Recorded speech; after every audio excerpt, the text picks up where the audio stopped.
नमस्कार, मी प्रियांका पाटील। आपण पाहत आहात राष्ट्रीय लोकराज्य न्यूज, निर्भीड बातम्यांचे व्यासपीठ। आज आपण दिवसभरामध्ये घडणाऱ्या घडामोडींवर नजर टाकूया। जिजामाता महाविद्यालय शिवीमुक्त परिसराची शपथ। प्रजासत्ताक दिन संपन्न होत असताना जिजामाता शास्त्र व कला महाविद्यालयात एक अभिनव उपक्रम प्रत्यक्षात आला। महाविद्यालयाच्या परिसरात शिवी द्यायची नाही अशी शपथ सरपंच श्री शरद आरगडे यांनी सर्व विद्यार्थी कर्मचारी यांना दिली। यामागे सौंदाळा गावचे सरपंच श्री शरद आरगडे यांची संकल्पना आहे। त्यांनी शिवीमुक्त परिसर गाव ही मोहीम सुरू केली आहे। ज्या मातेच्या उदरात आपण जन्म घेतो त्या मातेचा सार्वत्रिक जीवनात उद्धार केला जातो। हा मातृत्वाचा एकूणच स्त्रीत्वाचा अपमान आहे, हे लक्षात घेऊन ही मोहीम राबवण्यात येत आहे। या मोहिमेचा एक भाग म्हणून जिजामाता महाविद्यालयात प्रजासत्ताक दिनी सर्व विद्यार्थी आणि कर्मचारी यांना शपथ देण्यात आली। ही व्याप्ती वाढत नेत सर्वत्र शिवीमुक्त परिसर करण्याचा उद्देश आहे। सरपंच श्री शरद आरगडे यांनी 1 जानेवारी 2025 पासून सौंदाळा गाव परिसरात शिवीमुक्तीच्या संकल्पनेची घोषणा केली। शिवी देणाऱ्याचा पुरावा दिला तर शिवी देणाऱ्यांकडून 500 रुपये दंड आकारला जातो। स्त्री सन्मान आणि सामाजिक स्वास्थ्य ही या संकल्पनेमागील भूमिका देखील त्यांनी स्पष्ट केली।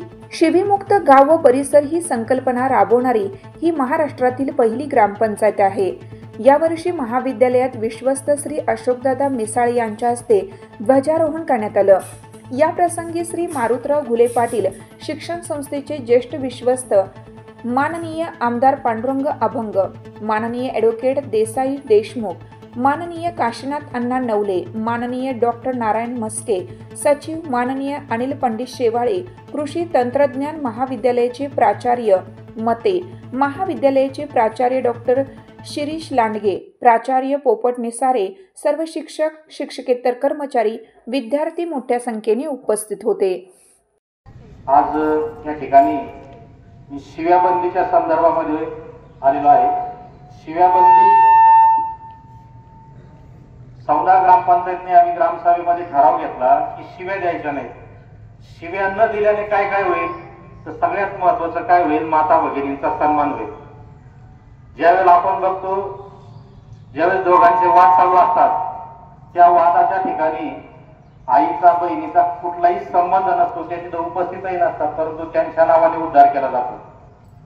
शिव्या देणारा हा कधीच विचार करत नाही की मी ज्या पद्धतीने शिव्या देतोय तेच प्रायव्हेट वाईट माझ्या आईला आहेत, बहिणीला आहेत, मुलीला आहेत। आणि शिव्या देण्याचा परिणाम केसेस भानगडी कोर्ट कचेरीपर्यंत जातो। 5-10 वर्ष वाद मिटत नाही, पैसा खर्च होतो, मानसिक त्रास होतो। आपल्याला छत्रपती शिवाजी महाराजांनी परस्त्री माते समान मानण्याचा सल्ला दिलेला आहे। त्यांच्या वागण्यातून त्यांनी दाखवलेलं आहे। आपल्याला संविधानातून सुद्धा शिव्या द्यायला बंदी आहे, परंतु शिव्या आपण सर्रास देतो। ज्या महिलेच्या उदरामध्ये 9 महिने राहून आपण जन्म घेतलेला आहे तो स्त्रीचा देह किती पवित्र आहे आणि त्यांना आपण चांगल्या सार्वजनिक ठिकाणी अतिशय शिव्या देऊन अर्वाच्य भाषा वापरून अपमानित करतो। हा अपमान कुठेतरी थांबला पाहिजे आणि याची सुरुवात आपण सौंदा ग्रामपंचायतपासून केली आणि याचा आता सुरुवात अतिशय चांगल्या पद्धतीने नागपूर विद्यापीठाने त्याची सुरुवात केली। त्याच्यानंतर साताऱ्यामध्ये काही सेवाभावी संस्था त्याच्यामध्ये उतरलेल्या आहेत आणि त्यांनी आता सगळीकडे महाविद्यालय वगैरे या ठिकाणी जाऊन प्रतिज्ञा घेण्याचं काम चालू केलेलं आहे। माझा तर असा मानस आहे की याच्या संबंधामध्ये काही शासन निर्णय झाला पाहिजे आणि त्याच्यासाठी पण आपण प्रयत्न करणार आहोत। देशामध्ये पंतप्रधान, राष्ट्रपती किंवा देशही महिलांनी चालवलाय। 33% 50% पर्यंत आरक्षण झालं, परंतु अशा बाबतीमध्ये आपण 4 चौघात नेहमी महिलांना बदनाम करतो। त्यामुळे शिव्याबंदी थांबली पाहिजे, याच्यासाठी ही सुरुवात आपण केलेली आहे आणि त्याच्यासाठी आज आपण या ठिकाणी शपथ देणार आहोत। मी शपथ बोलल आणि त्याच्यानंतर तुम्ही पाठीमागे म्हणायचंय। शपथ प्रतिज्ञा करण्यासाठी हात पुढे करायचे सगळ्यांनी। मी माझ्या व समाजातील सर्व माता भगिनींचा सन्मान व्हावा यासाठी छत्रपती शिवाजी महाराजांचा परश्री माते समान मानण्याचा आदर्श व भारतरत्न डॉक्टर बाबासाहेब आंबेडकर